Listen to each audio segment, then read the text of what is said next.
Vítám vás u dalšího dílu podcastu Po uši v hlíně. Mým dnešním hostem je Paulína Pobišová, zakladatelka Mushroom Planet. Dnes si budeme povídat o pěstování hub. Jsme teď v pěstírně, takže se na to vrhneme a zjistíme všechno, co se týká pěstování hub ze substrátu. Paulíno, vy na vašem webu píšete, že všechno začalo v roce 2023, kdy vaše maminka začala doma pěstovat houby. Jak vypadaly ty první domácí pokusy? Asi takhle ne, určitě, předpokládám. Tak to určite nie. Mamino teda bola vždy fascinovaná hubami a od malička sme huby zbierali, chodili na ne do lesa. A keď prišla na to, že sa dajú vypestovať aj doma vlastne z takéhoto substrátu, tak ho hneď musela objednať a vyskúšať to. A myslím si, že ju to natoľko fascinovalo, že až z toho vznikol takýto biznis. Vlastne celá tá myšlienka bola hlavne za tým, že ukázať ľuďom, že sa niečo takéto dá vypestovať aj v centre mesta. Že vlastne nepotrebujete k tomu úplne tak tú prírodu a že aj ľudia v meste si môžu byť sebestační. A mít i takovou jako vlastně širší škálu nebo sortiment nějakých hub, než jsou nějaký třeba babky a podobně. A co vlastně rozhodlo, nebo jaký byl moment, že jste se vrhli na to pěstování profesionálně? Ja si myslím, že mamina tým bola tak fascinovaná a odjak živa bola podnikavá, že to proste chcela vyskúšať. Videli sme na internete, že vo svete takéto farmy fungujú a existujú a že to môže byť teda celkom fungujúci biznis. Tak sme sa rozhodli to spolu vyskúšať. Ja som dala výpoveď v práci, ona takisto a išli sme do toho. Takže děláte s maminkou ten projekt? Už nie, momentálne to robím iba s partnerom. Maminka teda skončila a vrátila sa na Slovensko, ale pomohla nám to rozbehnúť. My teď stojíme v pěstírně, teď je tady vlastně všechno vypnuté, protože jinak tady pára vodní, to vlastně bude i v nějakých těch záběrech. Jaký jsou podmínky, které jsou vhodné pro pěstování hub a jsou všechny, potřebují ty houby všechny stejné ty podmínky? Každá tá huba potrebuje vlastne iné podmienky, vlhkosť, teplotu, čerstvý vzduch a aspoň 12 hodín svetla. A práve preto máme tie huby v takýchto miestnostiach, ktoré sú postavené z panelov, ktoré držia teplotu, aby sa nám tie podmienky vlastne jednoduchšie dali tu regulovať. A napríklad ten korálovec pestujeme pri 15 až 18 stupňoch, ale takú hlivú rúžovú máme pri 20, 18 až 20. A ta vlhkost musí být jaká asi? Tak 80 až 90%. A to světlo jste říkala 12 hodin, že musí být minimálně? Ano, aspoň 12 hodin. A když přejdeme k tomu praktickému kroku, k tomu pěstování z toho substrátu, jak to vlastně funguje? Tady vidím vlastně plastové pytle, které jsou naplněné nějakým substrátem a z dír rostou houby. Zjednodušene sú to vlastne takéto bloky, ktoré sú z pilín. Do tých pilín sa naočkuje striekačkou podhubie, vlastne materské mycelium danej huby. Ten substrát má v sebe rôznu výživu, aby tá huba rástla. No a následne sa ten substrát nechá odležať, prerastie, potom sa nareže, dáte mu správne podmienky a huba vyrastie. Vlastne na základe tej vlhkosti svetla. A když to teda člověk, občas to, že ho vydám někde, že se to dá vlastně koupit domů, tyhle ty substráty, je to asi člověk teda musí taky zajistit ty podmínky stejné doma nebo podobné, to znamená ta vlhkost, teplota. Není to tak úplně easy si to teda vypestovať doma? Stačí vám k tomu rozprašovač na kvety. Ten substrát je vlastne určený aj na domáce pestovanie a tie huby, keď dostanú trochu vlhkosti, svetla a čerstvého vzduchu, tak naozaj vyrastú. Takže kľudne ho môžete doma postaviť na parapetu alebo na kuchynský dres a keď ho budete pravidelne rosiť, tak sa vám podarí vypestovať aj doma. Nepotrebujete na začiatok nejaký špeciálny stan. Už keď tých hub je veľa, tak už ten stan je teda žiaduci, pretože aj tá vlhkosť by nám unikala a rovnako musíte tu mať ventilátory na prívod vzduchu, odvod vzduchu. Keď je tých hub naozaj veľké množstvo, tak huby dýchajú rovnako ako my, tak by sa tu boli zadusili. My jinak pro informaci stojíme v podzemí ve Vršovicích, což je v centru Prahy a jsme v takovém, jakoby, dalo by se říct, sklepě, kde jsou vystavené právě tyhle ty pěstírny z takových, bych řekla, pro mě na pohled plastových panelů, které jsou utěsněné, aby právě tady jakoby nic neunikalo, ale tady velká jako vzduchotechnika. takže to není úplně tak jednoduchý. Vy teda používáte ten substrát z dřevěných pilin a co s ním potom děláte, když ty houby sklidíte, protože je to ohromné množství jako masy, že jo? Áno, vlastne všetky substráty následne zbierame a odovzdávame farmárom, ktorí ich kompostujú, alebo záhradkárom, tých používajú na pomulčovanie a vyživenie záhradky. Tak to je fajn, že se to takhle vlastně zrecykluje. Jaký houby tady pěstujete všechny? Já jsem už viděla vlastně hlívu ústřičnou, pak jsem viděla ta žlutá a růžová. Hlíva citronová a hlíva růžová. Tak a teď jsme vlastně u korálovce. Pěstujete ještě něco dalšího? Pestujeme ešte šitake, hlivu královskú a polničku topolovú. A jsou houby, které se v tom substrátu pěstovat nedají? Určite napríklad nejaké lesné houby, ako dubáky, praváky. Takže jsou to spíš teda smrže. takové exotické houby, které jsou určené k tomu pěstování. Sú to dravokazné houby, ktoré v prírode rastú na stromoch. Aha. A jak dlouho trvá, než vlastně takováhle houba vlastně vyroste? Jak dlouho máme čekat?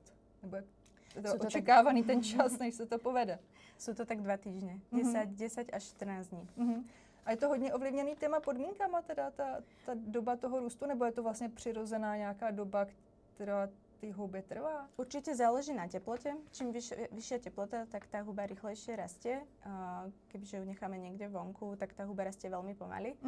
Ale prirodzene proste do tých 2, maximálne 3 týždňov. Já jsem na vašem e-shopu viděla, že vlastně prodáváte ještě extrakty z hub. Vy o nich píšete, o těch houbách jako o superhrdinech, takže proč by se měl člověk, který se zajímá o zdraví, zajímat taky o houby, které zpracuje nebo které vlastně užívá jinak než jako jídlo? Jo? Co ty houby vlastně dokážou nahradit nebo co nám dokážou dát a co nám vlastně chybí? Huby sú vlastne adaptogeny, ktoré pomáhajú nášmu telu zvládať stres, keď doslova nám pomôžu tam, kde ich zrovna potrebujeme. Obsahujú obrovské množstvo prospešných látok pre telo. A napríklad aj huby v jedálničku nám ho vedia skvele obživiť tým, že nám nielenže dodajú skvelú umami chuť a takú plnú mesitú chuť, ktorá je veľmi vhodná napríklad aj pre vegetariánov ako náhrada mäsa, alebo naozaj len na to oživenie jedálničku, ale aj obrovské množstvo vitamínov a minerálov. A rovnako z húb vyrábame teda aj extrakty, pretože huby sa po 1000 rokov používajú v tradičnej medicíne a momentálne je okolo nich veľký boom, keďže ľudia prichádzajú na to, že naozaj im dokážu zvládať lepšie stres a hlavne v tej dnešnej uponáhľanej dobe. No a my teda konkrétne zatiaľ vyrábame extrakt z korálovca, ten je výborný na podporu mozgu, na sústredenie, kognitívne funkcie, žalúdok, je toho naozaj strašne veľa, čo tá huba dokáže. Jsem koukala, že i na spaní teda.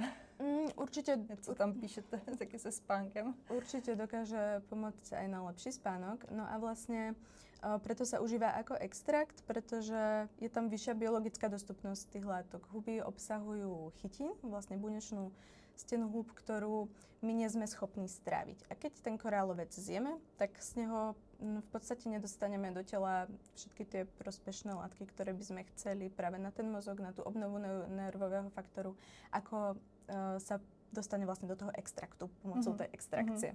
Či už môže byť vodná, alkoholová, alebo teda my extrakty vyrábame inovatívnou metodou a to pomocou ultrazvuku. Tak to je docela zajímavé, to bychom si někdy mohli taky natočit tu výrobu, tak někdy příště. Já určitě chci říct k těm houbám, já mám vlastní zkušenost teda s tím korálovcem, který jsem si objednala a moje dcera nejí houby.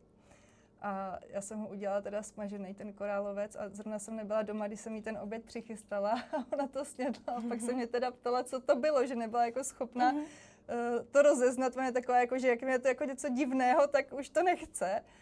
Ale snědla to a jako dobrý, no. Mně to teda jako hrozně chutnalo, ten korálovec, teda musím jako doporučit, že je chuťově fakt strašně dobrý. A jinak je to teda, jako, jak jste zmínila, tu umami chuť, vlastně to je nějaká ta 5. základní chuť, která dodává právě tomu jídlu takovou jako příchuť, že jo. Nahrazuje se to vlastně těma umělejma glutamátama, vlastně tady tahle přírodní chuť. ještě jsem se chtěla zeptat na poslední věc, protože spousta lidí, jak jste teda už před tím naším rozhovorem zmínila, že se spousta lidí těch hub bojí. Tak jestli mi k tomu můžete teda ještě něco jako doplnit nebo mi to zopakovat, protože mě osobně by to vůbec nenapadlo, že když si koupím houby z farmy, že tam může být něco jako špatně. Nebo něčeho se bát vůbec. Jasné. Veľa ľudí, ktorí tie naše huby nepoznajú, tak sú trochu ostražití, pretože napríklad ten korálovec je chlpatý, má taký zvláštny tvar, nevedia, ako to bude chutiť, ako ho upraviť, či to bude dobré, alebo zrovna tie farebné hlivy, prečo je žltá, prečo je ružová, sú to také bežné otázky, ale zas, keď to už tí ľudia ochutnajú, tak sa k nám vracajú a proste vedia, že tá hliva je oveľa lepšia ako tá, čo si kúpia niekde zo supermarketu v plaste vo vaničke. Takže nebarvíte houby. Ne, ničím mi nebarví. Další si myslím překážkou ještě pro ty lidi bude, co s těma houbama vlastně dělat. Máte nějaký univerzální tip, ať už třeba pro ten korálovec, nebo pro hlívu, nebo pro každý teda jako zvlášť, který byste tady třeba zmínila, abyste lidem doporučila jako takovou tu první cestu, jak je ochutnat? Ja si myslím, že každá tá huba má naozaj výraznú chuť a každá chutí trošku inak, ale určite tým nikto nič nepokazí, keď si ich dá aj dohromady na jednu panvicu, len tak narýchlo orestované na oleji alebo na masle, so solou, možno s nejakými bylinkami a následne ich môžu zjesť ako prílohu alebo už pridať do hociakého pokrmu. Do risota, do cestovín, do šalátu alebo kľudne do nejakej omáčky. Sú výborné, aj keď ich hodíte do polievky na pár minút povariť, do nejakého vývaru alebo ramenu. A teda, jak jsem zmiňovala, tak já jsem ho teda smažila, ten koralovec jako řízky. To je úplně ne ta zdravá varianta, já teda často nesmažím, ale jako celkem se mi to líbilo, tady to využití. A pak jsem právě dávala nějaké ty hlívy do Asie, když jsem vařila, takže prostě na pánvi, že jo, ve voku a potom s nudlema. Bylo to fakt teda výborný s těma houbama, takže to vřele doporučuju. No, a ještě jsem se zapomněla zeptat na jednu věc, když jsme zmiňovali ty vaše prostory. Na jak velké ploše vlastně tady pěstujete a kolik jste schopni toho vypěstovat a kam dodáváte všude? Kde vás vlastně třeba i lidi můžou jako najít, protože není to tak úplně jednoduché, dostupné, každý není z Prahy, z centra a tak dále. Jasné. Momentálne pestujeme, teda tento priestor má 400 metrov štvorcových a sme tu schopní vypestovať tak 1,5 tony mesačne. Čerstvých húb, ktoré dodávame do reštaurácií, čiže ľudia môžu ochutnať naše huby v rôznych reštauráciách po celej Prahe. Predávame na farmárskych trhoch, na Naplavke, v Holešovickej tržnici, na Ižaku, na Hežmaniaku, naozaj na všetkých farmárskych trhoch, aj v okolí Prahy. A teraz vlastne sme spustili takú novinku, že čerstvé huby dovážame aj priamo k ľuďom domov, môžete si ich objednať u nás chladenou dopravou, vlastne aj nejaké menšie množstvo, kľudne na ochutnávku a prídu vám v podstate do 48 hodín. A na Scuku máte taky? Áno. Jo, já jsem totiž koupila na Scuku vlastně od vás, takže, ano. Takže to je taky fajn možnost, to je vlastně taky po celé republice, tohle to funguje. Dobře, tak jo, já vám přeju hodně štěstí, hodně spokojených jedlíků hub. Ať se vám daří a děkuju vám za váš čas. Ďakujem aj ja za pozvanie.